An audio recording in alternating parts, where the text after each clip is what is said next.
You are on Mount Everest.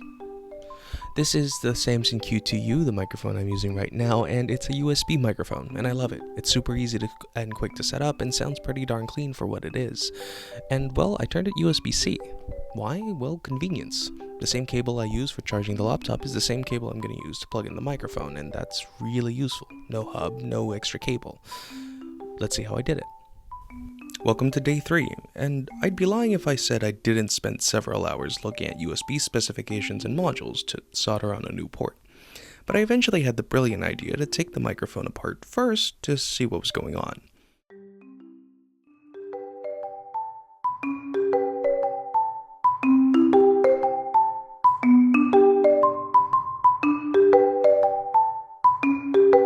And what surprised me most was just how empty this bottom half was.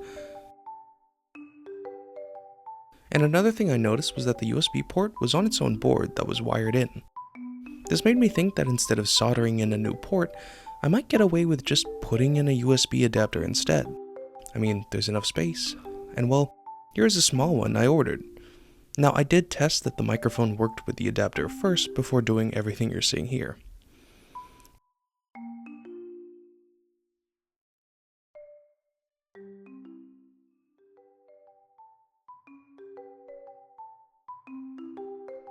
But as you can see, I'm plugging it in and getting an idea of whether it would fit or not, and well, I reckoned it did.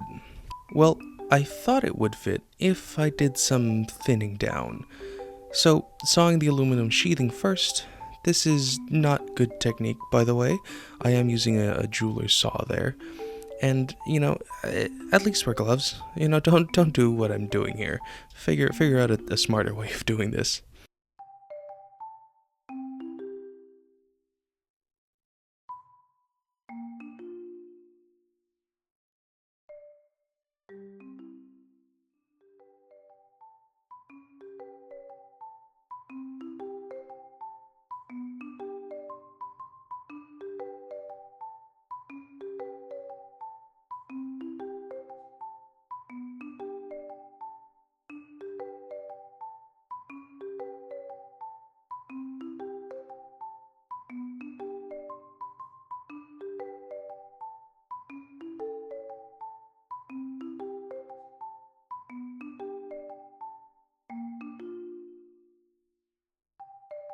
But yeah, with some perseverance, a saw, and some pliers, I was able to get the sheath off.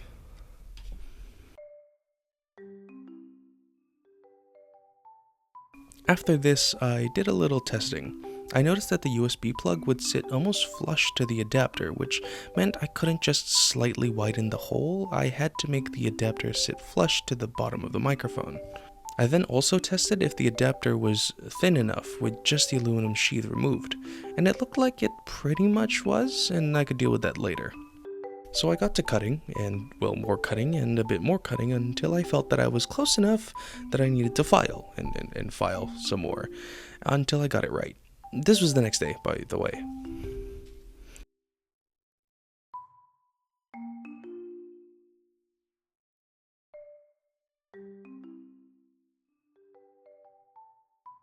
And well, look at that. I mean, I did have to shave a little off on the adapter, but that looks good, and a dry fit shows that it will in fact go in and fit, so we're ready for the glue.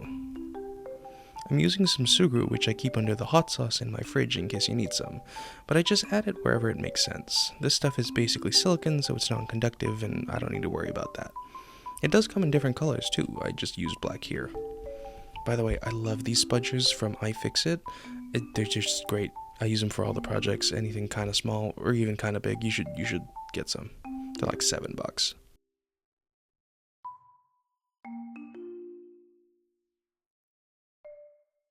And that is looking good. Now, Sugru doesn't really keep, it dries out, so I tend to just use the extra on whatever cables I've got lying around.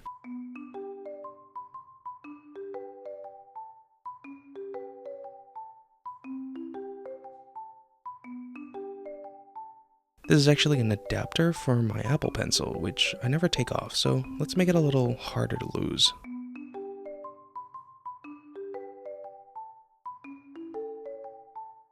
12 hours of curing later and a little cleanup with a razor blade, and we finally get to put it all together.